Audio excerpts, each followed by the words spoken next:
बहुत स्वागत। कहानी कुर्सी की देख रहे हैं आप। मैं हूं सौरभ, आपके साथ। हमारे साथ हर्षवर्धन त्रिपाठी जी, विजय त्रिवेदी जी, विनोद अग्निहोत्री जी और समीर चौगांवकर साहब स्टूडियो में मौजूद हैं। आइए अब बात करते हैं वोट चोरी के आरोप के फैक्ट चेक की। लेकिन इसके लिए पहले आरोप सुनना पड़ेगा आपको। फैक्ट चेक उसके बाद मैं आपको बताऊंगा। बिहार में वोट अधिकार यात्रा से राहुल गांधी ने वैसे आज ब्रेक लिया हुआ है, क्योंकि आज उनके पिता पूर्व प्रधानमंत्री राजीव गांधी जी की जन्म जयंती है। तो आज वो दिल्ली में थे, वो पार्लियामेंट भी आए। वहां उन्होंने कहा कि बिहार में वोट चोरी को लेकर के जबरदस्त माहौल बना हुआ है। फिर यह भी कहा कि सिर्फ बिहार ही नहीं बल्कि देश भर से उनको बहुत लोगों का रिस्पांस मिल रहा है। मतलब वो ये कह रहे हैं कि ये वोट चोरी जो है ये गले की फांस बन गया है मोदी जी के। ये बात उन्होंने, ये ऐसा इंप्रेशन उन्होंने दिया। अब ये क्या सच है, इसकी बात हम आगे करेंगे। पहले आप उनका ये दिल्ली वाला बयान सुनिए। सब लोग कह रहे हैं वोट चोरी, वोट चोरी, वोट चोरी, और ये रियलिटी है। वो जो इलेक्शन चोरी करने की कोशिश हो रही है, तो बिहार का रेजिस्टेंस आ रहा है, बहुत बढ़िया आ रहा है, और जोरों से आएगा। पूरे देश का रेजिस्टेंस आएगा। देखिए, मतलब उन्होंने कहा देश खड़ा हो रहा है इस आरोप पर सरकार के खिलाफ। ये दिल्ली में बयान दिया था। राहुल गांधी बिहार में वोट चोरी के मामले पर जबरदस्त रिस्पांस की बात कर रहे हैं। दूसरी तरफ बिहार में वो लोगों को यह भी बता रहे हैं कि सिर्फ वोट का मामला नहीं है, इसके आगे क्या होगा। तो अब राहुल गांधी ने क्या बोला अपनी रैली, अपनी जनसभा में, जब वो निकलते हैं, यात्रा में निकलते हैं, कि पहले तुम्हारा वोट कटेगा, फिर उसके बाद तुम्हारी पेंशन छीनेगी। चलिए, ये तो तेजस्वी यादव भी बोल रहे हैं, लेकिन राहुल गांधी का एक एजेंडा और है, तो इन्होंने इसमें वो भी डाला कि इसके बाद सरकार तुम्हारी जमीन अडानी अंबानी को दे देगी। पहले आपका वोटर कार्ड जाएगा, उसके बाद आपका राशन कार्ड जाएगा, उसके बाद आपकी जमीन अडानी और अंबानी को दी जाएगी। ये देश 2-3 अरबपतियों का नहीं है, अंबानी का, अडानी का नहीं है। अब इसके बाद में वो जो फैक्ट चेक मैंने आपको कहा मैं दिखाऊंगा, वो अभी बताता हूं आपको। लेकिन ये इंटरेस्टिंग है कि इसमें भी अडानी अंबानी आ गया वोट चोरी में। तो राहुल गांधी अंबानी अडानी के अलावा राहुल गांधी और क्या सोचते हैं आप? किसी भी भाषण में अगर राहुल गांधी ने, चाहे वो पार्लियामेंट के अंदर दिया हो, पार्लियामेंट में तो बहुत नाम ले नहीं सकते, किसी भी आप रैली में देखिए, कुछ भी अगर वो कहेंगे तो अंबानी अडानी तो उसमें आना ही है उनके इसमें। और राहुल गांधी कह रहे हैं कि जनता का समर्थन मिल रहा है और ये वोट अधिकार रैली को। और राहुल गांधी ने जितने लोगों का जिक्र करा कि अपने भाषण के अंदर कि भाई इन लोगों की वोट चोरी हुई थी, डबल वोट डाले गए, उन सब लोगों ने आके अपना दिया ना। और अभी तो जो मृत लोगों के साथ चाय पी थी उसकी भी वास्तविकता सामने आ गई। और फिर वो रंजू देवी का भी मामला सामने आ गया कल, जो राहुल गांधी ने बहुत बढ़िया तरीके से उनसे चर्चा की थी, वो भी सामने आ गया। तो राहुल गांधी जिन जिन लोगों का नाम ले रहे हैं वो सब आके बाहर बता रहे हैं वास्तविकता क्या है। तो राहुल गांधी को समझना चाहिए। और फिर सुप्रीम कोर्ट का भी तो निर्णय आ गया कि जो महाराष्ट्र में वोट चोरी को लेकर कहा गया था, हाई कोर्ट का, उसके बाद सुप्रीम कोर्ट का, उसमें तो क्लीन कह दिया गया है। तो मुझे लग रहा है कि राहुल गांधी के पास कोई दूसरा एजेंडा नहीं है, वो लगातार इस बात को लेकर चल रहे हैं। चुनाव पत्रकार वार्ता लेके कहता है, सुप्रीम कोर्ट इस बात में अपनी जजमेंट दे रहा है, उसके बाद भी अगर राहुल गांधी इसके ऊपर अड़े हुए। आपने सर रंजू देवी वाला जो नाम लिया, मैं वो फिर मामला में दिखा देता हूं। कल से चर्चा में है, क्योंकि वो राहुल गांधी ने एक वीडियो बनाया था, हमने उस पर चर्चा भी की थी, कल ही की थी, कि उसमें उनसे लोग आकर के मिल रहे हैं, वो बैठे हैं, तेजस्वी बैठे हैं, और लोग कह रहे हैं हमारा वोट काट दे। उसमें एक महिला भी आई, रोहतास की महिला है, उन्होंने कहा हमारा वोट काट दिया। राहुल गांधी ने पूछा तुमने पहले कभी वोट दिया है? उन्होंने कहा हमने 3-4 बार वोट दिया है, अब इस पिछले चुनाव में ही वोट दिया, इस बार हमारा वोट काट दिया। उन्होंने कहा ये इलेक्शन कमीशन यही कर रहा है। फिर बाहर वो निकली तो उनके पास रिपोर्टर पहुंच गया। उससे पहले बीएलओ उनके पास जा चुका था, बीएलओ ने उनको लिस्ट दिखा दी कि तुम्हारा तो नाम इसके अंदर है। तो रिपोर्टर कैमरे पर, उन्होंने फिर बाद में इस बात को स्वीकार किया कि हमको तो यहाँ के लोग ले गए थे, हम तो देहाती महिलाएं, हमको नहीं मालूम। उनका शब्द है ये, मैं किसी उसमें नहीं कह रहा हूँ। हमको तो जो कहा उन्होंने, हमने वहाँ जाके कह दिया राहुल गांधी से कि हमारा वोट कट गया है। तो पूछा वोट है? यहाँ वोट है, घर में सबका वोट है, सबका वोट है।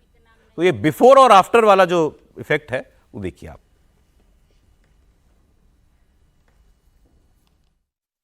हमारा नाम है रंजू देवी, नौहट्टा प्रखंड से आया हूँ, चफला गांव से। पति के नाम है सुधीर राम। हमारे वोटर लिस्ट में हमारे घर के परिवार के 6 गो के नाम कट गया है। आप पहले थे उस पे? जी पहले थे। ये नया वाला जो बना लिस्ट उसमें नहीं आया है। आपने कितनी बार वोट दिया है? मतलब कितने चुनाव में आपने वोट दिया है? हम दिए हैं सर 4-5 बार। 4-5 वोट दिए।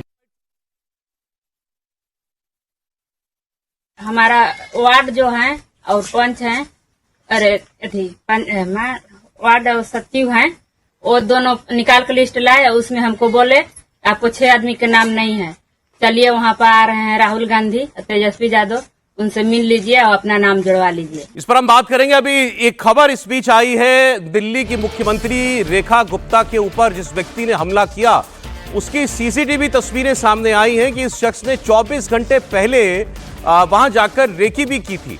पूरा मतलब इसने इरादा बनाया, रेकी के बाद इसने वहां एक वीडियो भी बनाया आसपास की जगहों को देखते हुए, और फिर आज जब ये जन सुनवाई के दौरान रेखा गुप्ता इसे मिल रहा था तो इसके हाथ में कुछ कागज थे। अब ये व्यक्ति वही व्यक्ति है जो इस वक्त आपको स्क्रीन पर दिखाई दे रहा है जिसने रेखा गुप्ता के ऊपर हमला किया।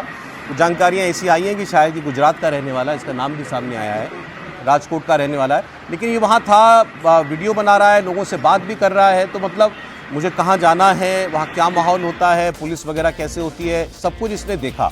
और फिर ये आज वहाँ गया और दिल्ली की मुख्यमंत्री को कागज थमाने के बहाने फिर इसने उनका हाथ पकड़ लिया, ऐसा वहाँ प्रत्यक्षदर्शियों ने बताया। फिर वो सुरक्षा बल जो थे वहाँ पर इसने रेखा गुप्ता के ऊपर हमला करने की कोशिश की, लेकिन सुरक्षा बलों ने और जो वहाँ लोग थे उन्होंने इसको पकड़ लिया। लेकिन ऐसा इसने किया क्यों, ये अभी तक सामने नहीं, साफ नहीं हुआ। नहीं, एक जो जानकारी आ रही है तो कि शायद ये कुत्ता प्रेमी है और उस वजह से नाराज़ था कि रेखा गुप्ता इस तरह का, ये एक खबर ही आ रही है, बाकी तो भी पूछताछ चल रही है। एक कोई और उसमें खबर आ रही थी, कोई इसका रिलेटिव है जो कहीं बंद है किसी मामले में, उसकी सुनवाई के लिए गया था। तो लेकिन अभी जो आया है वो ये कि ये भी डॉग लवर्स में से है, कुत्ता प्रेमियों में से है, जिसको बहुत नाराजगी थी, गुस्सा था कि उनको उठाकर एक जगह ले जाया जाएगा और दिल्ली सरकार उसमें सबसे एक्टिव। ये कोई वजह हो सकती है क्योंकि मतलब दिल्ली सरकार तो इस बात पर मतलब आगे बढ़ रही है बिल्कुल कि ये विषय उठाए, इस पर काम किया जाए। नहीं, इसमें इशू ये नहीं है कि वो क्या चाह रहा था, इशू तो सिक्योरिटी का भी है ना। मतलब ये खतरनाक बात है कि चीफ मिनिस्टर के बड़ा लिए एक दिल्ली की मुख्यमंत्री के खिलाफ इस तरह से कोई भी पहुंच जाए और हमला कर दे, वो गंभीर मसला है ना। कारण तो जो होगा, जांच आएगी नहीं आएगी, कारण तो चलिए आज पता चल जाएगा, कारण इंपॉर्टेंट नहीं है ना। ये है कि वो वहां तक पहुंच के हमला कर दे। नहीं, हमला कर दिया, ये भी विचित्र है कि रेकी की बकायदा और वीडियो बना रहा है, वीडियो बना रहा है, कैलकुलेटेड तरीके से। तो सिक्योरिटी का भी पहले जो बात आई थी कि शायद वो नशे में था या विक्षिप्त है, ऐसा नहीं है। इसका मतलब वो प्लान्ड है, कैलकुलेटेड है, और इसके पीछे मोटिव क्या है ये तो पुलिस पूछताछ कर रही होगी, जांच में पता लगेगा। लेकिन सुरक्षा का लैप्स एक बड़ा मुद्दा है, क्योंकि जनता दरबार पहले भी मुख्यमंत्री लगाते रहे हैं, तमाम राज्यों में लगाते हैं, और ये सिक्योरिटी वालों की जिम्मेदारी होती है कि सतर्क निगाह रख करके वो जाते हैं जनता दरबार में। जब वीआईपी के पास कोई जाता है, बहुत सारे चीफ मिनिस्टर्स कर रहे हैं। एक बार हमारे रिपोर्टर जुड़ गए हमारे साथ, कुमार सोनू। कुमार, बताइएगा क्या पता चला है और ये रेकी का वीडियो कब का है और इसमें और क्या नजर आ रहा है व्यक्ति करता हुआ? सोनू, देखिए, इसमें ये जो आरोपी है राजेश भाई खिमिया, ये बेसिकली कल यानी 19 तारीख को दिल्ली की मुख्यमंत्री रेखा गुप्ता का जो निजी आवास है शालीमार बाग में, वहां पर पहुंचा था, रिक्शे से वहां पर पहुंचा था। सीसीटीवी में साफ देखा जा सकता है, रिक्शे से उतरने के बाद ये रिक्शे वाले को पैसे दे रहा है, उसके बाद उससे रास्ता भी पूछ रहा है, उसके बाद रिक्शा वाले के जाने के बाद इसने मोबाइल फोन पर किसी से बात की और बाकायदा यानी कि पूरा एक रेकी जो है ये हुई है, जो लगातार बीजेपी के नेता भी दावा कर रहे थे, मनजिंदर सिंह सिरसा भी कह रहे थे, वो बात बिल्कुल पुख्ता हो गई है कि ये इसने बाकायदा पूरी रेकी की है शालीमार बाग में भी और जो उनका सरकारी आवास है वहां पर भी जो पूरी घटना हुई। अब दिल्ली पुलिस जो है तमाम एंगल्स को लेकर जांच कर रही है कि आखिर इसकी प्लानिंग क्या थी, क्योंकि एक पूरी कॉन्स्पिरेसी नहीं, आप कह रहे हैं ये रेखा गुप्ता के प्राइवेट रेजिडेंस पर भी गया था और एक और सरकारी घर पे भी और उनके निजी आवास पे भी। जी बिल्कुल, ये 19 तारीख का सीसीटीवी फुटेज है जिसमें वो साफ दिख रहा है, रिक्शा से वहां पे पहुंचा था और रेकी करने के बाद वहां से चला गया था। जी, तो कोई अब कुछ पता चला और इसके बैकग्राउंड के बारे में कोई पॉलिटिकल लिंक है क्या? जैसा आपने बताया, बीजेपी के नेता कह रहे हैं कि इसमें कोई राजनीतिक साजिश है। देखिए, अभी तक कोई पॉलिटिकल लिंक इसका निकलकर नहीं सामने आया। हालांकि दिल्ली पुलिस की अलग अलग टीमें जो हैं इस पूरे केस को सुलझाने के लिए बना दी गई हैं और लगातार काम कर रही हैं। तमाम इसका सोशल मीडिया जो पेजेस हैं, चाहे वो इंस्टाग्राम हो, फेसबुक हो, ट्विटर हो, तमाम सोशल मीडिया प्लेटफॉर्म इसके खंगाले जा रहे हैं कि आखिर ये किसी राजनीतिक दल से तो नहीं जुड़ा हुआ था सौरभ। इसके अलावा लेकिन ये बात जरूर पुख्ता हो गई कि इसने इस घटना से पहले बकायदा सीएम हाउस की रेकी की थी, चाहे वो सरकारी आवास हो या फिर वो शालीमार बाग का निजी आवास हो। सीसीटीवी से बिल्कुल तस्वीर साफ हो गई है। पुलिस जो है पूरे मामले की जांच में जुटी हुई है। जो भी कड़ियां हैं वो पुलिस लगातार जोड़ रही है। अब इस रिक्शा वाले से भी जो है पुलिस पूछताछ कर सकती है कि आखिर रिक्शा वाला इसको कहां से लेकर आया था और कितनी देर ये वहां पर रुका और उसके बाद वहां से निकल गया तो क्यों, फोन पर किससे बात कर रहा था। ये तमाम पॉइंट्स हैं। इसकी सीडीआर तक भी जो है दिल्ली पुलिस निकालने में लगी हुई है ताकि एक एक चीज जो है। एक सेकंड को देखिए, अब ये तस्वीर देखिए आप, अभी जो वीडियो चला इसको अगर हम दोबारा चला सके, इसे बकायदा वीडियो बनाया आसपास का, ये बड़ी अजीब सी बात है। ये तो ऐसे है जैसे इसको भेजा गया हो जाकर के चेक करके आओ वहां पर कैसी व्यवस्था रहती है सिक्योरिटी की। वीडियो बना रहा था जी, तो उस वक्त जहां ये बना रहा है वहां के सुरक्षा कर्मी या कोई था कि नहीं, किसी देखा कि फिर देखिए घर में भी घुसता है, एक घर में भी गेट के अंदर भी गया किसी ने नोटिस किया कि नहीं किया। आमतौर पर तो जो सुरक्षा अधिकारी होते हैं, अगर कोई बिल्डिंग के सामने आप खड़े भी हो जाए और थोड़ी देर खड़े रहे तो आगे पूछने लगता है आदमी कैसे खड़े। सर वो शायद प्राइवेट रेजिडेंस था, उनके घर के बाहर शायद सिक्योरिटी सबसे बड़ा कुछ तो सिपाही रहते होंगे शालीमार बाग में। वो क्योंकि मुख्यमंत्री घर के चाहे दो सिपाही भी रहते। जब वो मुख्यमंत्री बनी तो कुछ दिन तक अपने शालीमार बाग वाले घर से ही उन्होंने। सबसे बड़ा प्रश्न ये है कि राजकोट का आदमी, गुजरात का आदमी दिल्ली की मुख्यमंत्री पे हमला करने क्यों आया? वो तो वहां रहता है, यहाँ नौकरी भी नहीं करता, यहाँ रहता भी नहीं है। उसका क्या लेना था दिल्ली के मुख्यमंत्री से? वो दिल्ली क्यों आया है? वो कह रहा है कि वो भी ट्रेन पकड़ के दिल्ली आया था, कुछ दिन पहले ही वो दिल्ली आया है। वो दिल्ली आके वो सीएम हाउस पे रेकी करके हमला कर रहा है। राजकोट के आदमी का, उसका परिवार राजकोट में रहता है, उसकी मदर का बयान आ गया है कि वो तो यहीं रहता है राजकोट के अंदर, दिल्ली में उसका कोई व्यवसाय नहीं है। तो उसका क्या है कि वो दिल्ली में आकर उसने सीएम के ऊपर हमला किया? ये तो बहुत विस्तृत जांच होना चाहिए कि कौन है इसके पीछे। जैसे गुजरात से, राजकोट से उसको दिल्ली भेजा गया है सीएम पर हमला करने के लिए, वो किससे फोन पर बात कर रहा है? इसके फोन की जब अभी सर मैं फिर वो कह रहा हूं, वो तस्वीर अभी दोबारा आएगी, उसमें आप देखिए वो उनका जो शालीमार वाला बाग वाला घर है, भी गया वो गेट के अंदर गया, बिल्कुल वो गेट के अंदर तक गया है। तो ये तो मतलब मुझे लग रहा है डर नहीं है कि मतलब ये बहुत गंभीर एक चीज है। जब सुरक्षा, जब दरबार में लोग आते हैं मुख्यमंत्रियों के, तो बाकायदा उनके आईडी चेक होते हैं, उनका पूजा किस मुद्दे से आए, किस बारे में बात करने आए, ये सब कुछ हुआ क्या? हाँ। लेकिन सर ये दो अलग अलग जगह का वीडियो होगा ना, इसको दो अलग अलग स्थान है सर, वो क्लियर है। दो अलग अलग, मैं तो उसकी बात कर रहा हूँ, आज की बात कर रहा हूँ कि जब आया तो कैसे आने दिया उसको भाई। अब रिक्शे वाले से पूछ रहा है, यही पूछ रहा होगा भाई यहाँ मुख्यमंत्री दिल्ली का घर, उनका घर कहाँ पे है? कौन सा है? लेकिन देखिए अब तो ये रिपोर्ट भी आ गई है कि उसकी मां ने कहा कि वो कुत्तों से बहुत प्रेम करता था, बहुत गुस्से में था सर्वोच्च न्यायालय के निर्णय के बाद और दिल्ली चला गया था। इसके अलावा हम नहीं जानते। ये इसकी मां कह रही है, ये रिपोर्ट हुआ है, ये रिपोर्ट सोर्स भी दे दीजिए सर। ये मतलब अभी तो मैं ये जो पढ़ रहा हूँ ये दूसरे चैनल के। अच्छा चलिए ठीक है। अब ये बात है तो जांच में सामने आएगी जरूर। जी कुमार सोनू, मतलब इतनी इसकी मतलब हिम्मत है कि बाकायदा रेकी करे, वीडियो बनाए और घर के अंदर भी जाने की कोशिश करे।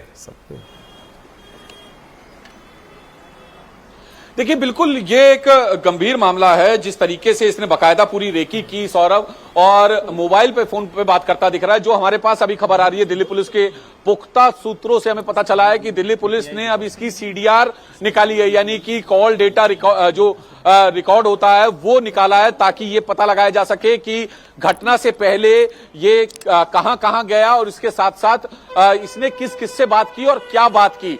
पहली बात, क्या इससे यह पता लगाया जा सकता है सौरभ दरअसल की घटना से पहले किस किस के संपर्क में था और क्या उन लोगों को इस बात की जानकारी थी या नहीं। दूसरी बात, एक और हमारे सोर्स ने कंफर्म किया है कि अब इसके तमाम जो सोशल मीडिया प्लेटफॉर्म है, जो हैंडल हैं, उनको खंगाला जा रहा है ताकि इसकी पोस्ट से जो है पता लगाया जा सके, इसके सोशल मीडिया अकाउंट से पता लगाया जा सके कि आखिर क्या ये किसी राजनीतिक दल से तो नहीं जुड़ा हुआ था। तो ये दोनों अपडेट जो हैं अभी अभी हमारे पास आए हैं, जिसमें सीडीआर निकाला जा रहा है, साथ ही साथ सोशल मीडिया प्लेटफॉर्म की भी जो है जांच की जा रही है। जी हालांकि पॉलिटिकल, चूंकि मनजिंदर सिरसा का स्टेटमेंट है कि रेखा गुप्ता के काम से बहुत परेशान है एक वर्ग विपक्ष का, नेताओं का, और इसके पीछे कोई पॉलिटिकल साजिश है। लेकिन अरविंद केजरीवाल हों या दिल्ली की पूर्व मुख्यमंत्री आतिशी, सबने जो है सोशल मीडिया पर इस घटना की निंदा की है और कहा है कि इसके ऊपर कार्रवाई होनी चाहिए। तो जाहिर है निंदा वाली बात भी और चिंता वाली बात भी है। चिंता वाली बात है, मुख्यमंत्री जी के जो कार्यक्रम हो रहा है जिसमें मिल रहे हैं, वहाँ पर कोई पुलिस वहाँ पर रहती होगी, जाहिर तौर पे सिक्योरिटी भी है। रेकी तो उससे आपको वो नहीं कर रही, कनेक्ट नहीं करती, क्योंकि वो शालीमार बाग के गया हुआ है। उसके बाद वो वहाँ पहुंचा होगा जब उसे पता चला होगा कि शालीमार बाग में नहीं रहती हैं वो, उसको मालूम ही नहीं हो तो वो वहाँ से वहाँ चला गया। लेकिन वहाँ भी एक बार भी कोई जाएगा तो उस तरह से हमला कर देगा, ये चिंता वाली बात है। केवल निंदा वाली बात नहीं है, और दिल्ली पुलिस को देखना चाहिए कि किस तरह से ये मसला हुआ है, कारण क्या वैसे रहा तो है, कारण नहीं है। दिल्ली में ये केजरीवाल साहब के साथ भी हो चुका है, उनके साथ तो दो तीन बार हुआ है, 2-3 बार हुआ है। कभी स्याही डाल दी किसी ने, कभी थप्पड़ नहीं, मारा, लेकिन ऐसा वो घटना। इस तरह के कार्यक्रम, क्योंकि यहाँ तो सिक्योरिटी ऐसे तो मुख्यमंत्री हमारे योगी आदित्यनाथ जी भी बहुत सारे सब वो नेता करते तो हैं। पब्लिक में जाता ही कोई है, भी नेता हाँ। होता है पब्लिक में तो उसको जाना ही है। बिल्कुल। और ये तो ये और विचित्र बात है, वो नहीं, जन ये- सुनवाई पे हुआ हाँ, है। ये गार्डेड है ना। हाँ, एग्जैक्टली, इसलिए। जन सुनवाई एक गार्डेड प्लेस है, गार्डेड प्लेस है, security कोई जन सुनवाई जैसे जनता मुख्यमंत्री गए चलती होंगे भी होंगी तो उनके पीछे 4 लोग खड़े होकर चलते होंगे। जो सारे मुख्यमंत्री जनरली योगी आदित्यनाथ जी जन सुनवाई करते हैं, मध्य प्रदेश के मुख्यमंत्री करते हैं, गुजरात के करते हैं, दिल्ली की मुख्यमंत्री जन सुनवाई करते हैं। तो जन सुनवाई करने का एक सिस्टम होता है कि भाई मुख्यमंत्री कहाँ रहेंगी, लोग आएंगे तो कहाँ, किसको पेपर कितना देंगे, distance कितना रहेगा, डिस्टेंस क्या रहेगा। अभी योगी जी का तरीका सबसे अच्छा है, वो खुद ही चले वो जाते खुद हैं। चले जाते हैं, सुनवाई जिसकी हो रही है, यानी जो जनता है वो खुद उसके पास चले कुर्सी जाते पे हैं। रहती है, वो खुद चले और जाते वो हैं। जाते हैं कि करके, तो उसमें सिक्योरिटी भी थोड़ा आसानी से नहीं, लग यही सकती है। तरीका ही लेकिन वो होता क्रॉस चेक है होता है। कि लोग लगा खड़े रहते हैं, उनके पास खुद वीआईपी जाकर हाँ, नहीं वो तो बैठा देते हैं, तरीका कुर्सी ना, पर लोग बैठा दो बैठते या खड़े हैं, रहे। वो जाके एक मुलायम सिंह का तरीका यही था जब उन्होंने शुरू किया था जनता दरबार, तो लोग बैठे रहते थे, वो खुद जा करके सिक्योरिटी वालों के साथ उनसे क्या शिकायत है, क्या एप्लीकेशन है, क्या आवेदन ले लेते थे। अब ये मुझे नहीं समझ में आया है कि मैं तो बार बार कह रहा हूँ इस बात को, जितने लोग आते हैं जन सुनवाई जनता दरबार में, उनके बाकायदा पहचान पत्र और उनकी समस्या और कहाँ क्या वेयर अबाउट सब लिए जाते हैं, उसके बाद एंट्री दी तो जाती है। इससे पूछा जाना चाहिए था, भाई अगर इसने ऐसा थोड़ी है कि आप वो किसी जो को उसकी पूछा शिकायत को भी क्रॉस चेक किया गया। उसका नौकरी मांगने आया हूं, इसने कुछ अगर करने। आईडी तो पूछा होगा ना सर, ID दिखा, अब आईडी गुजरात का दिख रहा है तो पूछा होगा भाई तुमको यहाँ क्या तुमसे क्या प्रॉब्लम है, मतलब है? तुम यहाँ क्यों आए हो। वो शिकायत भी क्रॉस चेक की जाती है कि किस शिकायत के लिए आए, क्या शिकायत के लिए आए हो, मान लो शिकायत भेज देंगे, ठीक है, जाओ अपनी बात कह दो, बताएगा वो। सचिवालय में तमाम नहीं, तरह की इसको हमें चीजें समझना चाहिए, एक सेकंड, ये नहीं समझने वाली बात है इस तरह नहीं कि क्या नौकरी कोई मांगना। भी रैंडम आदमी ऐसे ही बिल्कुल जन सुनवाई में घुस सकता बिल्कुल है। जन सुनवाई इसलिए होती है, सचिवालय में नहीं, तमाम नहीं, सुरक्षा ऐसा होती नहीं है। होती। आप जाइए, आपने आईडी कार्ड दिखा दिया, आपको अनुमति मिल जाएगी। नहीं, नहीं। सिक्योरिटी वालों का ये काम नहीं है कि वो आपको रोकेंगे कि आप जा नहीं सकते। नहीं, नहीं, आपने आईडी कार्ड दिखा दी और क्या प्रश्न पूछना है ये नहीं पूछा नहीं, जाता, नहीं, पेपर नहीं, है, कुछ है, आप चले जाइए, ऐसा किसी को रोका नहीं जा रहा जन ये सुनवाई में। तरीका नहीं है बिल्कुल। आप जन सुनवाई में सिक्योरिटी पर वहां चीफ मिनिस्टर के ऑफिस का स्टाफ का एक आदमी होता है, वो बाकायदा पूछता है क्या समस्या है, किस जिले से आए हो, क्या प्रॉब्लम है, क्या दिक्कत क्या है, आवेदन लाए हो क्या है, अगर नौकरी का भी मसला है तो आप सर देखिए, एक अभी हमें बताया जा रहा है स्टेटमेंट अलग-अलग दिल्ली, नहीं चलता, सर सब चले दिल्ली नहीं, नहीं ऐसा होता भाई। दिल्ली के चीफ मिनिस्टर कार्यालय से, सीएमओ से ये स्टेटमेंट आया है कि मुख्यमंत्री के ऊपर एक बहुत बड़े हमले की तैयारी थी। ये स्टेटमेंट आ रहा है दिल्ली सीएमओ से, तो वो मान रहे हैं कि इस पूरी घटनाक्रम को देखते हुए कि ये बाकायदा एक दिन पहले आज घरों पे जाकर के रेकी कर रहा है, वीडियो बना रहा है, तो इस पे कोई बहुत बड़ा साजिश है, कोई अगर एंगल साजिश है है तो और ये बड़ा हमला होने वाला था। शायद साजिश अगर है तो इसका बिल्कुल पता लगाया जाना चाहिए, और जो भी सुरक्षा अधिकारी इस लैब के जिम्मेदार हैं उनके खिलाफ कार्रवाई होनी चाहिए, क्योंकि सकुशल बच गई मुख्यमंत्री ये ईश्वरी कृपा से। सुरक्षा बढ़ा देना चाहिए। वरना अगर जो अब यही होता है कि फिर वीआईपी और जनता के बीच दूरी बढ़ जाती है सुरक्षा कारणों से।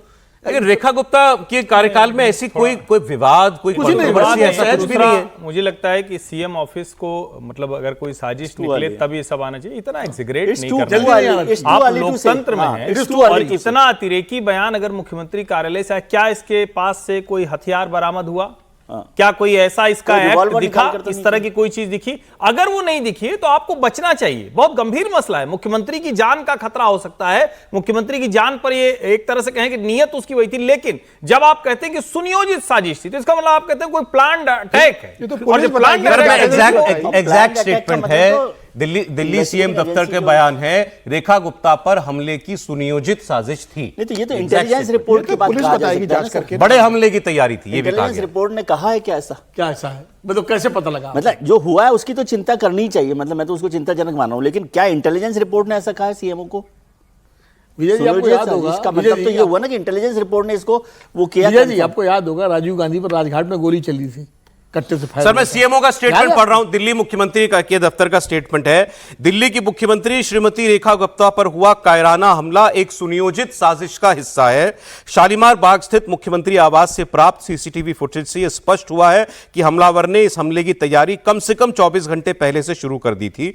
फुटेज में देखा गया है कि हमलावर ने मुख्यमंत्री आवास की रेकी की, वहां का वीडियो बनाया और साजिशन हमला करने का प्रयास किया। यह वीडियो पुलिस को सौंप दिया गया है और इस संबंध में गहन जांच जारी है। ये सीएमओ का स्टेटमेंट है दिल्ली का। उन्होंने सीसीटीवी की फुटेज के आधार पर यह बात कही है कि सुनियोजित था, तो सुनियोजित तो था, क्योंकि अगर आदमी रेकी कर रहा है तो सुनियोजित है, लेकिन गहरी साजिश का मतलब फिर अकेला एक व्यक्ति नहीं होगा, फिर इसके पीछे कोई ताकत होगी, कोई फोर्स होगी, वो कौन है ये पता करना चाहिए। मैं तो दूसरी ही बात कह रहा हूं, मैं कह रहा हूं कि अभी तो उसको पकड़ लिया है ना, तो फिर आप उससे पूछ रहे हैं और इतने गंभीर मसले को आप मतलब ये अगर सुनियोजित, ये बयान तो आना ही नहीं चाहिए। अभी ये कहना चाहिए कि मुख्यमंत्री पूरी तरह से ठीक है, उनके ऊपर हमला हुआ, हमले की जांच हो, ये होता है बयान देना।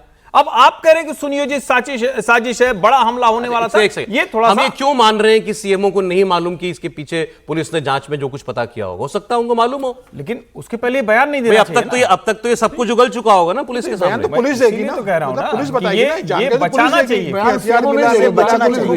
अपनी इन्वेस्टिगेशन पूरी होने के बाद पुलिस आएगी, पुलिस बताएगी ना क्या इसके पीछे मोटिव क्या था इसके पीछे। वो हर चीज सही कह रहे हैं कि सीएम का बयान यही होना चाहिए, सीएमओ का, कि भाई मुख्यमंत्री सुरक्षित है और दिल्ली पुलिस मामले की जांच करे, ये एक व्यक्ति को पकड़ लिया गया है, हमलावर को।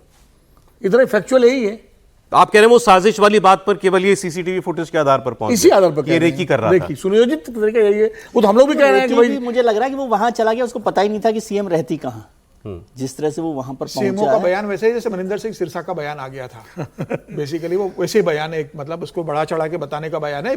हमला निंदनीय है बहुत, इसका मतलब ये सीरियस इशू है, पुलिस को देखना चाहिए। लेकिन पुलिस का मुझे लगता है इतना बड़ा मामला है, मुख्यमंत्री का मामला है, तो पुलिस खुद पत्रकार वार्ता लेकर इस बात की जानकारी देगी, ऑफिशियल रिलीज जारी करेगी कि इसके पीछे क्या अकेला व्यक्ति था, कोई इसके पीछे मोटिव था, कोई गिरोह था, किसके कहने पर किया, या क्या पहले भी आदतन अपराधी रहा है, ये दिल्ली क्यों आया था, क्या कारण था। पुलिस सारी जानकारी इकट्ठा करेगी। जब पुलिस के पास पुख्ता जानकारी और सबूत होंगे, सीडीआर पुलिस निकाल रही कि कोई किसी से कॉल पे बात की थी, किसी से इंस्ट्रक्शन लिए था क्या, उसके बाद पूरी पुलिस सिलसिलेवार जानकारी देगी, ये कब आया, क्यों किया, इसके पीछे कौन है, तमाम चीजों को बताएगी। इसका इतिहास भी खंगाला जाएगा। बिल्कुल, वो सब बताया भी कुमार सोनू ने कि सीडीआर भी निकल रहा है, सोशल मीडिया प्रोफाइलिंग भी हो रही है। इतिहास क्या भैया, मतलब इस तरह से अपराधी वृत्ति का रहा है क्या, क्या गुजरात में कभी इसने किसी पर इसने हमला किया है, कभी जेल गया है कि नहीं गया है, किस जो बात आप कह रहे हैं, देखिए अभी वो नहीं आई, हमारे पास वो खबर नहीं है कि ये कुत्ता प्रेमी था और इस वजह से एजेंसी पर नहीं, आपने ठीक कहा, लेकिन अगर ये बात होती है तो फिर तो सनकी कहना चाहिए।